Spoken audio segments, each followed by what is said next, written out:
Time now for sports on 104.7 The Cave. Here's Ned Reynolds.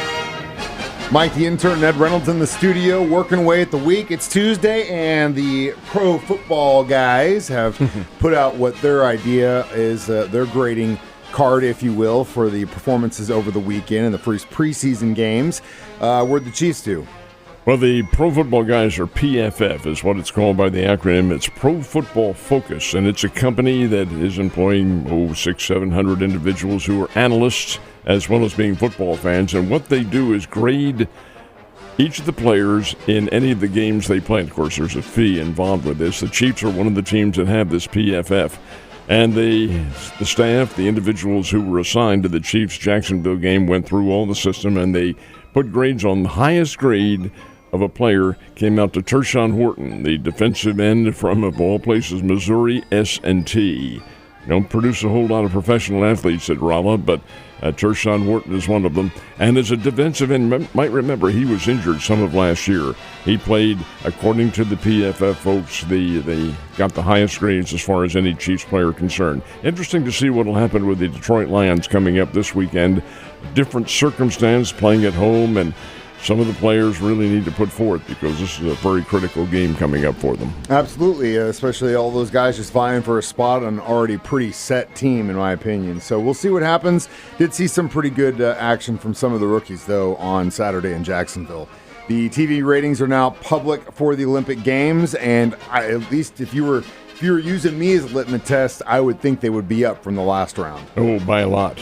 By 82% over awesome. The Tokyo Games of 2021. Of course, have to remember those Tokyo Games were postponed a year because of COVID. So that really, I think, limited the audience quite a bit. But nonetheless, an average of 30,600,000 watched during the 17-day period. Now, that's an average per day. That doesn't necessarily mean one event or anything like that.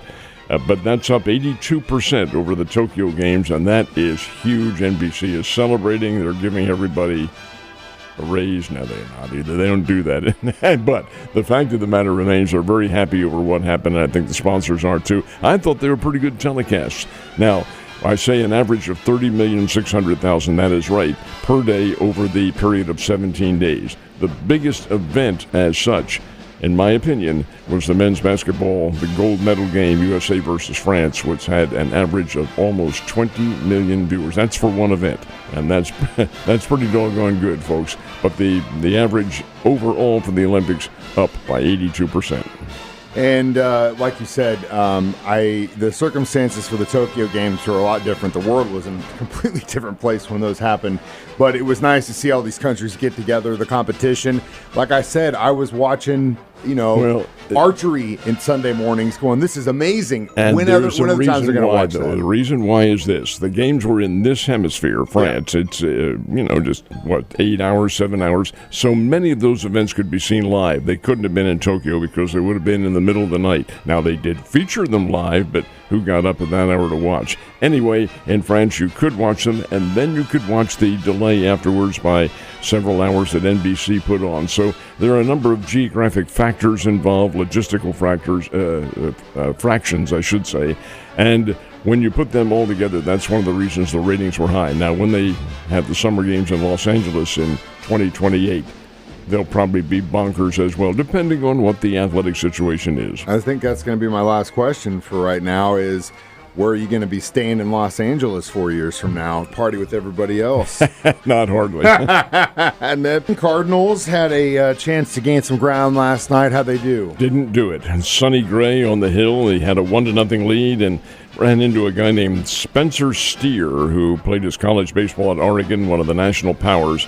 And all he did was drive. The final score was 6-1. Steer drove home 5 of the Cincinnati 6 runs with a couple of home runs. He was on fire last night. Now, actually, Sonny Gray didn't pitch badly, but he couldn't get this guy out. He also they had other key factors on that Cincinnati team, including the pitching, which kind of shut down the Cardinals' very sporadic attack.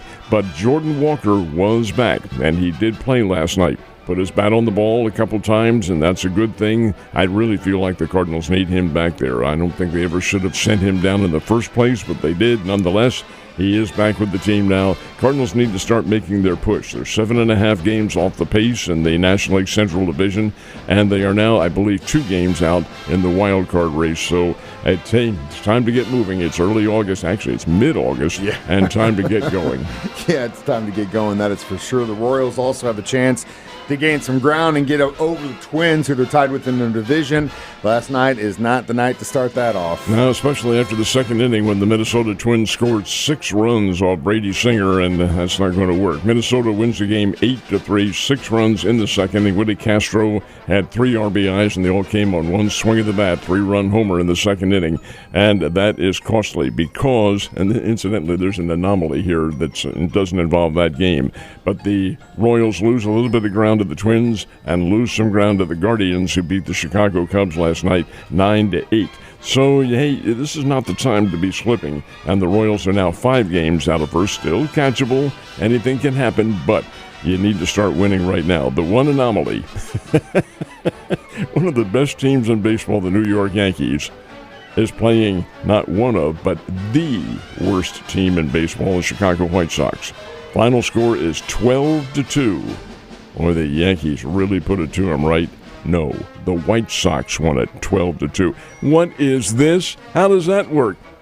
But, hey, that's the strange item in baseball. It is, and that is why baseball is baseball. Now let's switch our focus to college football. We're getting really close to the start of that. And according to the AP, the preseason poll has been released. Your thoughts on where they put everyone? And the AP is considered to be the most credible of all the polls. They've been around for, 100 years now, rating the teams.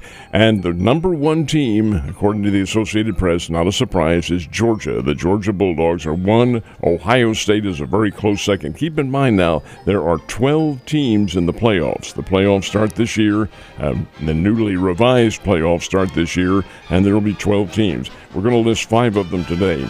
Ohio State second, Oregon is third, Texas fourth, and Alabama, even though it's a new coach, new team, new philosophy, and so forth, they are rated 5. How about the Missouri Tigers?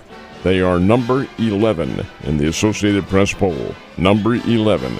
Is that artificially high? We'll find out. But the fact of the matter remains, 12 teams in the playoffs this year. One of the 12 teams, number 12, probably will be from a lower level, like a Conference USA as it was last year and where the Bears are going next year. But we'll see how it all works out. It'll be a very interesting postseason. Definitely will be. And again, like I said, we're getting closer and closer to the start of college football and hanging out with Ned across the street from MSU. You have a great day. I'll see you tomorrow.